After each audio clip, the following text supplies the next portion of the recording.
Повеќе од 150 деца со попреченост се класифицирани за период од 2 години во југоистокот од комисијата која работи според моделот на меѓународната класификација на функционалноста.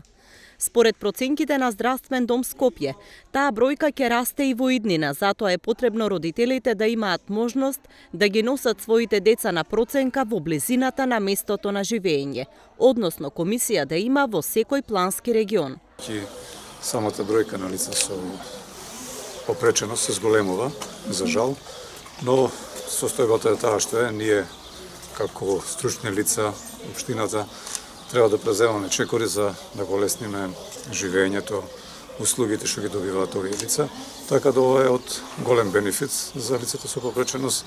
секако за Струмица, но и за поширокиот регион,